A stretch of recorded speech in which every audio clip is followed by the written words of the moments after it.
चलो देखते हैं कोशिका से संबंधित महत्वपूर्ण प्रश्न। कोशिका बायोलॉजी का महत्वपूर्ण चैप्टर है।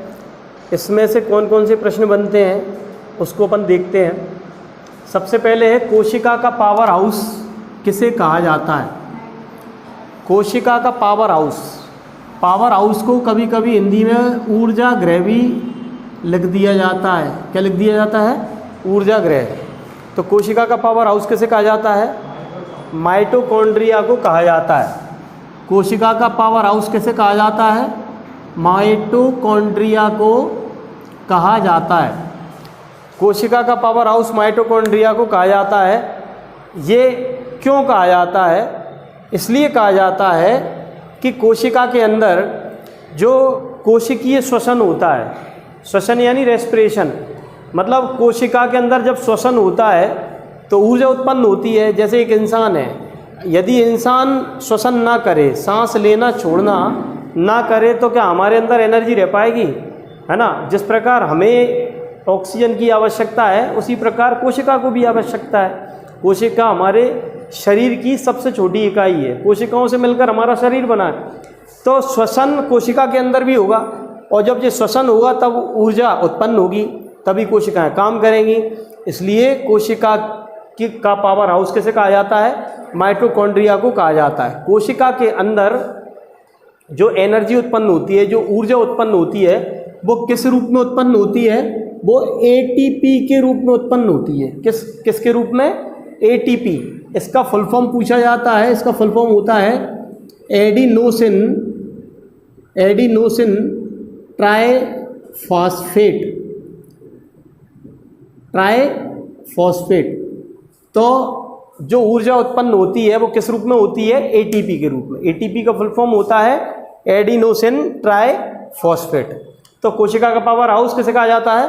माइटोकॉन्ड्रिया को कहा जाता है। माइटोकॉन्ड्रिया कोशिका के अंदर श्वसन करती है। श्वसन यानी सांस लेना और छोड़ना। जब हम सांस लेंगे छोड़ेंगे तभी तो एनर्जी आएगी, तभी तो हम चल पा रहे हैं। समझ रहे हो? इसी प्रकार कोशिका भी हमारे शरीर का अंग है। सबसे छोटी इकाई क्या है? कोशिका है। अगला है कोशिका की खोज किसने की? कोशिका की खोज किसने की? रॉबर्ट हुक ने की। किसने की? और रॉबर्ट हुक ने की। ये पूछा जाता है कौन सी सन में की? 1655 में की। रॉबर्ट हुक ने 1665 है, 65 गलती से लिख दिया, 1665 में की। रॉबर्ट हुक ने कोशिका की खोज 1665 में की। अच्छा, इसने कौन सी कोशिका खोजी थी? मृत कोशिका, डेड सेल। कौन सी कोशिका खोजी थी? डेड सेल, मरी हुई कोशिका खोजी थी। और कहाँ से खोजी थी? पेड़ की छाल से। कहाँ से खोजी थी? पेड़ की छाल से। वैज्ञानिक क्या होते हैं? उन्हें एक ही काम है, खोज ही करने हैं। बैठे हैं, कछु नहीं दिखाओ तो पेड़ ही देख लो, पेड़ ही खोदन लगे। समझ गए? तो ऐसे ही पेड़ की छाल खोद ली, माइक्रोस्कोप से देखा तो वहाँ में कछु और ही निकला। समझ गए? तो कोशिका की खोज किसने की? रॉबर्ट हुक ने की। अगला है क्लेमाइडोमोनास किस प्रकार का जीव है? क्लेमाइडोमोनास किस प्रकार का जीव है? एक कोशीय जीव है। एक कोशीय जीव है। क्लेमाइडोमोनास कैसा जीव है? एक कोशीय, मतलब एक ही कोशिका का जीव है। सोचो कितना छोटा होगा जिसमें एक ही कोशिका है। समझ गए? कितना छोटा होगा जिसमें एक कोशिका है। समझ गए? एक सेल। क्लेमाइडोमोनास के साथ एक कोशीय जीव कौन कौन से होते हैं? अमीबा होता है ना, पैरामीशियम होता है, युगलीना होती है, एक कोशीय जीव है ना। इसी प्रकार अगला है मानव शरीर की सबसे लंबी कोशिका कौन सी है? मानव शरीर की सबसे लंबी कोशिका कौन सी है? तंत्रिका तंत्र। तंत्रिका तंत्र। तंत्रिका तंत्र मानव शरीर की सबसे छोटी कोशिका है, सॉरी सबसे लंबी कोशिका है, तंत्रिका तंत्र। तंत्रिका तंत्र को इंग्लिश में बोलते हैं क्या? नर्वस सिस्टम, है ना। अब इसमें तंत्रिका तंत्र में भी कौन सी? न्यूरॉन। कौन सी है? न्यूरॉन, है ना। तंत्रिका तंत्र में भी कौन सी? न्यूरॉन, ठीक है ना। तंत्रिका तंत्र क्या होता है? हमारे शरीर में कई सारी धागे जैसी संरचनाएं फैली होती हैं, है ना, जो हमारे दिमाग से कनेक्टेड होती हैं। कैसे कनेक्टेड होती हैं? दिमाग से। हमारा दिमाग उन धागे जैसी संरचना के थ्रू शरीर के सभी अंगों में मैसेज भेजता है कि तुम्हारे किस अंग को क्या करना है। समझ गए? तो ये नर्वस सिस्टम होता है। बात समझ में आई? तो ये नर्वस सिस्टम होता है तंत्रिका तंत्र। इसमें भी कौन सी कोशिका होती है? न्यूरॉन। अगला है मानव शरीर की सबसे छोटी कोशिका। मानव शरीर की सबसे छोटी कोशिका कौन सी होती है? ये होती है ग्रेन्यूल। ग्रेन्यूल, ग्रेन्यूल, ग्रेन्यूल कहाँ होती है? ये होती है हमारे मस्तिष्क में। कौन सा मस्तिष्क? सेरिबेलम। कौन सा? सेरिबेलम। सेरिबेलम। मस्तिष्क को 3 भागों में बांटा जाता है। एक होता है अग्र मस्तिष्क, एक होता है मध्य मस्तिष्क, ये होता है अग्र मस्तिष्क आगे वाला, ये होता है मध्य मस्तिष्क ये यहाँ पर, और ये होता है आपका पश्चिम मस्तिष्क ये वाला।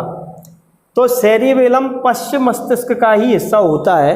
इसमें एक सेल होती है जिसे बोलते हैं क्या? ग्रेन्यूल सेल बोलते हैं। ये मानव शरीर की सबसे छोटी कोशिका है। अगला है कोशिका कितने प्रकार की होती है? कितने प्रकार हैं? 2 प्रकार। कौन कौन से? नहीं, एक होती है प्रोकैरियोटिक। कौन सी होती है? प्रोकैरियोटिक। और दूसरी होती है यूकैरियोटिक। एक होती है प्रोकैरियोटिक, एक होती है यूकैरियोटिक।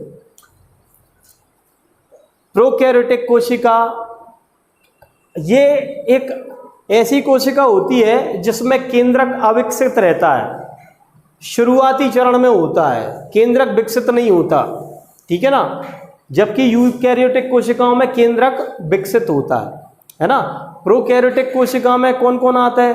एक तो नील हरित शैवाल आता है ना, नील हरित शैवाल, blue green algae, cyanobacteria, bacteria, ये सब प्रोकैरियोटिक में आते हैं। जबकि यूकैरियोटिक में कौन कौन आते हैं?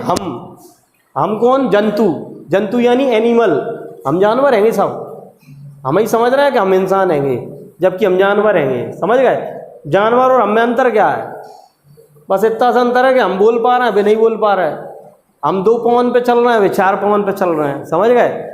तो आँखें, कान, नाक, मुंह, दिमाग सब उनमें और हम में। तो हमें कहीं में रखा गया है? जंतु में, ठीक है।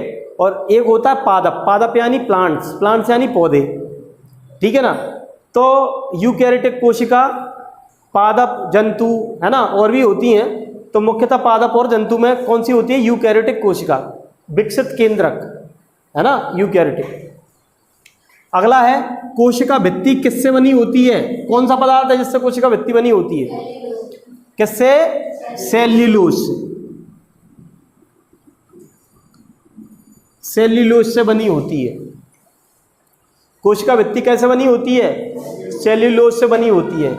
भाई साहब, कोशिका भित्ति होती क्या है? कोशिका भित्ति क्या होती है? कोशिका भित्ति क्या होती है?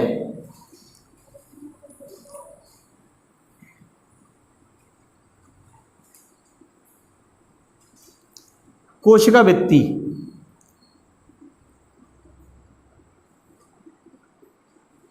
ये होती है पादप कोशिका और ये होती है जंतु कोशिका, ठीक है। ये जंतु कोशिका, इसके बाहर एक झिल्ली पाई जाती है, एक लेयर पाई जाती है ना। इसे बोलते हैं कोशिका झिल्ली। और ये लेयर इसमें भी पाई जाती है, जंतु में भी, इसे ही बोलते हैं कोशिका झिल्ली।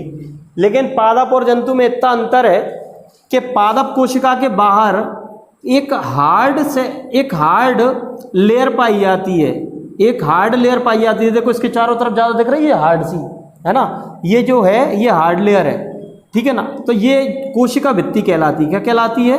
कोशिका भित्ति, इंग्लिश में बोलते हैं सेल वॉल, ठीक है ना। तो ये सेल वॉल जो सिर्फ है वो कहाँ पाई जाती है? पादप यानी पौधों में, पेड़ पौधों में पाई जाती है।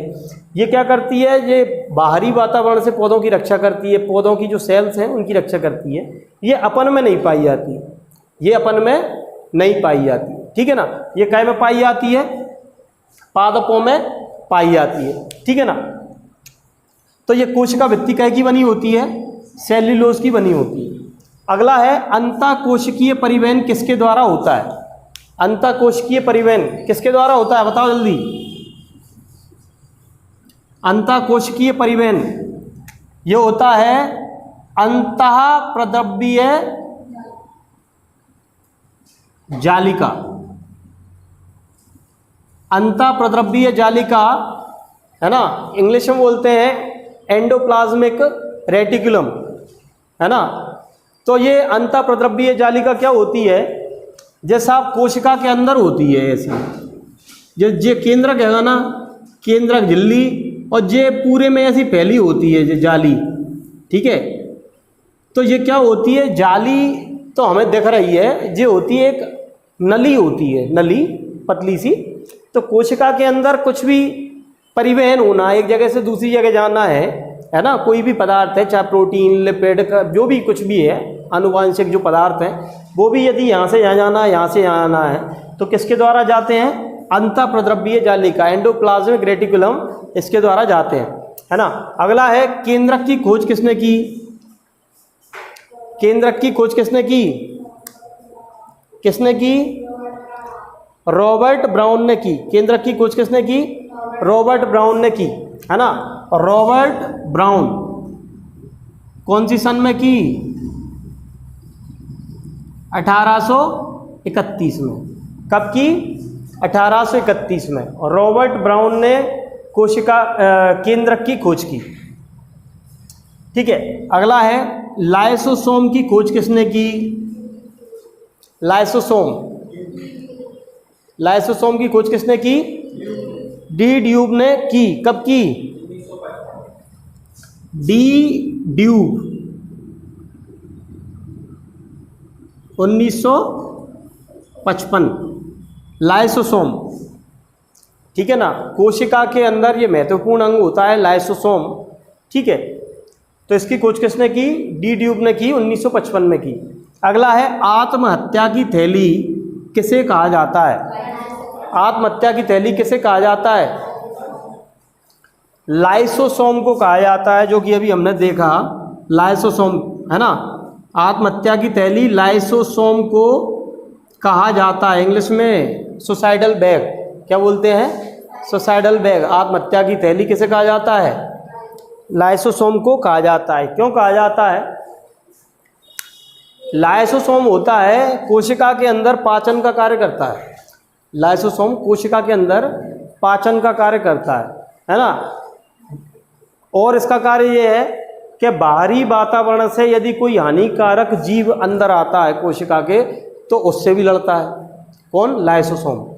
तो कोशिका के अंदर पाचन का कार्य भी करता है और हानिकारक बाहरी जीवों से कोशिका की रक्षा करता है। लेकिन कई बार क्या होता है कि बाहरी जीवों से लड़ते लड़ते लड़ते लड़ते खुद ही शहीद हो गए। अब खुद शहीद हो गए से ये कोशिकाएं भी शहीद कर देते हैं। इसलिए कोशिका की आत्महत्या की थैली किसे कहा जाता है? लाइसोसोम को कहा जाता है। समझ गए? अब खुद मरेगा लाइसोसोम तो कोशिका भी मर जाएगी, क्योंकि पाचन का कार्य कौन करता है? लाइसोसोम करता है।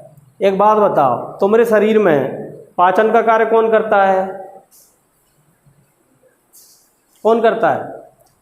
देखो, मुख्य अंग यही हैं। आपकी जीभ से ही पाचन चालू हो जाता है।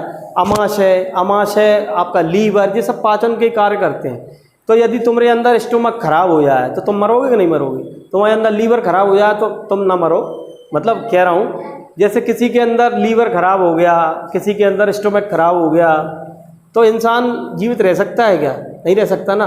तो पाचन का कार्य यही करते हैं। अब इसी प्रकार कोशिका में भी जो पाचन का कार्य करेगा, वो पाचन को कार्य करत करत वे ही मर गए, तो कोशिका भी खत्म। मरेगी कि नहीं मरेगी? इसलिए आत्महत्या की थैली किसे कहा जाता है? लाइसोसोम को कहा जाता है। लाइसोसोम की खोज किसने की? डी ड्यूब ने की। कब की? 1955 में की। एक बार और रिवाइज कर लो जल्दी से। कोशिका का पावर हाउस कैसे कहा जाता है? माइटोकॉन्ड्रिया को कहा जाता है। माइटोकॉन्ड्रिया को इसलिए कहा जाता है क्योंकि ये कोशिकीय श्वसन का कार्य करती है, रेस्पिरेशन का कार्य करती है ना। श्वसन मतलब सांस लेना छोड़ना।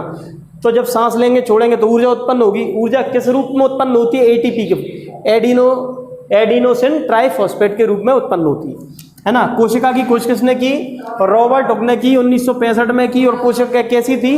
मृत थी। मरी हुई कोशिका की खोज की, डेड सेल की खोज की। और कहाँ से की? पेड़ की छाल से, है ना। अगला है क्लेमाइडोमोनास। किस प्रकार का जीव है? एक कोशिकीय जीव है, एक ही कोशिका, सिंगल सेल, ठीक है ना। अच्छा, सिंगल सेल भी बोलते हैं, असेल भी बोलते हैं और यूनिसेल भी बोल सकते हैं। क्या बोलते हैं इंग्लिश में? यूनिसेल। अगला है आपका मानव शरीर की सबसे लंबी कोशिका कौन सी है? तंत्रिका तंत्र में भी कौन सी? न्यूरॉन, है ना। अगला है मानव शरीर की सबसे छोटी कोशिका ग्रेन्यूल सेल, कहीं में? सेरिबेलम में। सेरिबेलम क्या होता है? हमारे मस्तिष्क का हिस्सा होता है। हमारे मस्तिष्क 3 भागों में बांटा गया है, अग्र मस्तिष्क, मध्य मस्तिष्क और पश्चिम मस्तिष्क, ठीक है ना। तो ये कौन सा मस्तिष्क है? पश्चिम मस्तिष्क का हिस्सा है सेरिबेलम। सेरिबेलम में कौन सी सेल? Granule cell. अगला है कोशिका कितने प्रकार की होती है? 2 प्रकार की होती है, प्रोकैरियोटिक और यूकैरियोटिक। प्रोकैरियोटिक ऐसी कोशिका होती है जिसमें केंद्रक अविकसित होता है, शुरुआती चरण में होता है। कोशिका की वो केंद्रक की झिल्ली भी नहीं होती वहाँ में, ठीक है ना। उसमें और भी कई सारी चीज़ें नहीं होती। अगला है यूकैरियोटिक। यूकैरियोटिक में मतलब विकसित केंद्रक वाली कोशिका पादपों में होती है, जंतु में होती है। तो ये यूकैरियोटिक कोशिका का उदाहरण है, जंतु और पादप। अगला है कोशिका भित्ति किससे बनी होती है? कोशिका भित्ति को इंग्लिश में बोलते हैं सेल वॉल। ये काय की बनी होती है? सेल्यूलोज की होती है। ये काय में पाई जाती है? पादपों में पाई जाती है, प्लांट्स में पाई जाती है, पेड़ पौधों में पाई जाती है ना। अगला है अंतःकोशिकीय परिवहन किसके द्वारा होता है? अंतःप्रद्रव्य जालिका, एंडोप्लाज्मिक रेटिकुलम के द्वारा होता है। अगला है केंद्रक की खोज किसने की? रॉबर्ट ब्राउन ने की 1831 में, है ना। लाइसोसोम की खोज किसने की? डी ड्यूब ने की। कब? 1955 में। आत्महत्या की थैली किसे कहा जाता है? लाइसोसोम को कहा जाता है, ठीक है ना। आगे और प्रश्न अपन देख रहे हैं, है ना। कोशिका का सबसे बड़ा अंग, कोशिका का सबसे बड़ा अंग कौन सा होता है? बताओ, वीडियो वाले कमेंट करें। कोशिका का सबसे बड़ा अंग कौन सा होता है? तो कोशिका का सबसे बड़ा अंग होता है लवक। कौन सा होता है? लवक। प्लास्टिड बोलते हैं। क्या बोलते हैं? प्लास्टिड, लवक। कोशिका का सबसे बड़ा अंग क्या होता है? लवक होता है। ये लवक 3 प्रकार के होते हैं। एक तो होता है क्या? हरित लवक, हरित लवक। दूसरा होता है वर्णी लवक, है ना। और तीसरा होता है अवर्णी लवक। कोशिका का सबसे बड़ा अंग क्या होता है? कोशिका के अंदर कई प्रकार के अंग होते हैं, है ना। लाइसोसोम, गोल्जिकाय, माइटोकॉन्ड्रिया, अंतःप्रद्रव्य जालिका, केंद्रक, दुनिया भर की चीज़ें होती हैं, ठीक है ना। तो एक होता है लवक, तो एक होता है हरित लवक। हरित लवक को बोलते हैं हम क्लोरोप्लास्ट। वर्णी लवक को बोलते हैं क्रोमोप्लास्ट। और अवर्णी लवक को बोलते हैं ल्यूकोप्लास्ट, ठीक है ना। देखो इनका बहुत महत्व है। हरित लवक पेड़ पौधों की जो पत्तियों का हरा रंग जो होता है वो कई की वजह से होता है? हरित लवक की वजह से। नाम हरित है ना, हरा, है ना, क्लोरोप्लास्ट, ठीक है। आगे देखो वर्णी लवक। वर्ण, वर्ण का मतलब होता है रंग से। यहाँ पर वर्ण का मतलब कैसे है? रंग से। तो पेड़ पौधों में जो फूल होते हैं, जो फल होते हैं, उनका जो रंग होता है वो कौन डिसाइड करता है? ये वर्णी लवक डिसाइड करता है ना। जैसे गुलाब का फूल है तो गुलाब के फूल अलग अलग होते हैं, सफ़ेद आता है, गुलाबी आता है ना, कई प्रकार के होते हैं। तो ये वर्णी लवक। आप देखो फल होते हैं, आम पहले होता है हरा होता है, जब कच्चा होता है पक जाता है तो पीला हो जाता है, होता है। आपके सब्जियों में चले जाओ, है ना, आपके कई प्रकार के जो फल फूल हैं उसमें जो रंग होता है वो वर्णी लवक की वजह से होता है, ठीक है। और अवर्णी लवक क्या होते हैं? वर्ण यानी रंग, तो अवर्णी मतलब जिसमें कोई रंग ना हो। तो पेड़ पौधों के ऐसे अंग जिसमें कोई रंग नहीं होता, तो वो किसकी वजह से नहीं होता? अवर्णी लवक की वजह से। जैसे आपने देखा होगा पेड़ की जड़ कैसी होती है? तुमने देखा है कोई रंग? हरा सफ़ेद लाल माल होता है? कछु नहीं होती ना। तो ये इसी प्रकार भूमिगत तने, भूमि के अंदर जो तने बनते हैं, है ना, तो वो भी कैसे होते हैं? अवर्णी लवक की वजह से, उनका कोई रंग नहीं होता। इसी प्रकार अगला है कोशिका का यातायात प्रबंधक किसे कहा जाता है? कोशिका का यातायात प्रबंधक, कोशिका के अंदर ट्रांसपोर्टेशन, है ना, किसका कौन होता है? गॉल्गी का है। कौन होता है? गॉल्गी का है। गॉल्गी का है। इसकी खोज किसने की थी? Camillo Golgi. तो जो वैज्ञानिक कछु खोज मोज कर लें तो खुद के नाम पे रख लेते हैं, है ना। तो गॉल्गी ने गॉल्गी काय की खोज की थी, तो याद रखने की आवश्यकता है नहीं है, गॉल्गी से गॉल्गी काय बन गया, ठीक है ना। अगला है आपका कोशिका झिल्ली किसकी बनी होती है? कोशिका झिल्ली, देखो कोशिका झिल्ली सब में होती है, पादपों में होती है, जंतुओं में होती है, सब में, कवक, है ना, आपके सब में होती है, ठीक है ना। तो कोशिका झिल्ली, है ना, कोशिका झिल्ली काय की बनी होती है? लिपिड व प्रोटीन की बनी होती है। लिपिड और प्रोटीन की बनी होती है, ठीक है ना। अगला है आपका गुणसूत्र।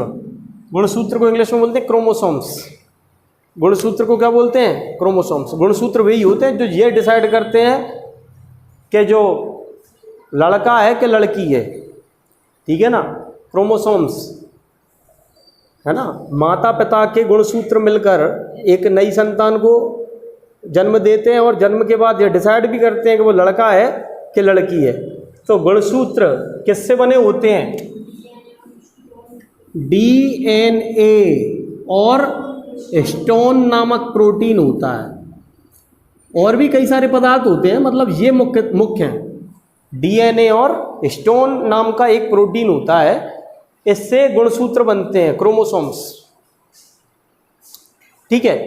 अगला है आनुवांशिक गुणों का वाहक किसे कहा जाता है? आनुवांशिक गुणों का वाहक किसे कहा जाता है? जीन को कहा जाता है। किसको कहा जाता है? जीन। अपन बोलते हैं ना जीन्स, है ना। तो एक सिंगल रहेगा तो उसे क्या बोलेंगे? जीन, और बहुत सारे रहेंगे तो क्या बोलेंगे? जीन्स। तो आनुवांशिक गुणों का वाहक जीन्स को कहा जाता है। ये क्या करते हैं? ये पेरेंट्स से जो उनके गुण हैं उनको कहाँ ले जाते हैं? चाइल्ड में ले जाते हैं। मतलब माता पिता के गुणों को बच्चों में जो लाते हैं वो कौन लाते हैं? जीन लाते हैं। आनुवांशिक गुणों का वाहक यानी ले जाने वाला। तो माता पिता से जो गुण आपके अंदर आएंगे वो कौन लाएगा? जीन लाएंगे, है ना। कौन लाएंगे? जीन लाएंगे। इसलिए बोला जाता है आनुवांशिक गुणों का वाहक किसे कहा जाता है? जीन को कहा जाता है। ये जीन कहीं पे मिलते हैं?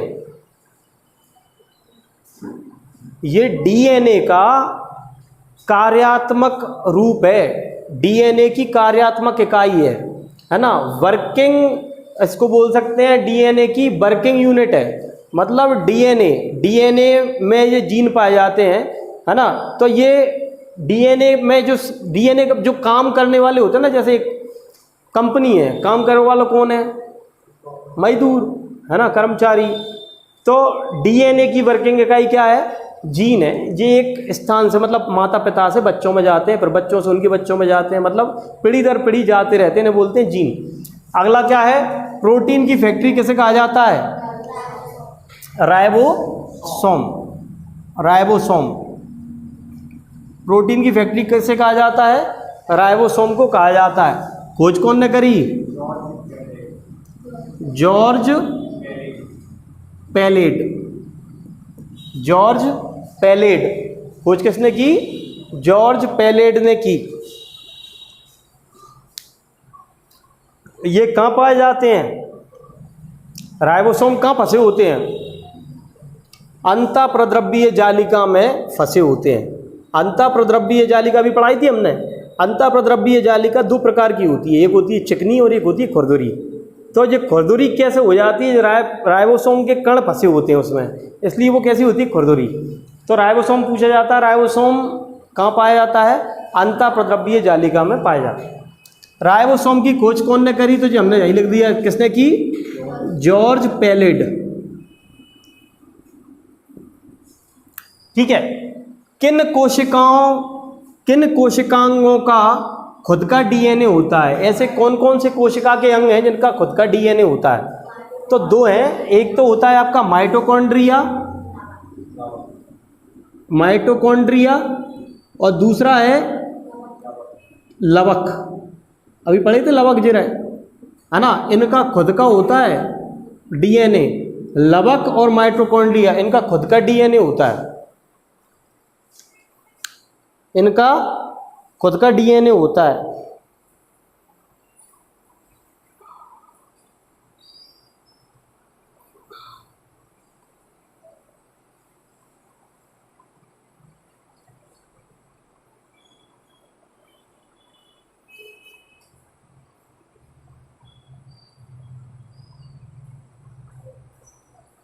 ठीक है ना। अगला है आपका सेब का लाल रंग क्या है? एंथोसायनिन। किसके द्वारा? एंथोसायनिन। आ जाओ, अभी हम बात कर रहे थे लवक की बात कर रहे थे। लवक, और मैंने आपको बोला था रंग देने वाला काय को? फूलों और फलों को, है ना। तो सेब फल है, उसका लाल रंग कई की वजह से होता है? एंथोसायनिन। ये क्या है? वर्णी लवक है ना। तो इसके द्वारा इसका लाल रंग होता है। टमाटर का लाल रंग पूछा जाता कई बार, काय के द्वारा? लाइकोपीन, है ना, पीन या पेन कुछ भी, इसके द्वारा इसका लाल रंग होता है। गाजर का लाल रंग क्या है? कैरोटिन। गाजर का लाल रंग कैरोटिन।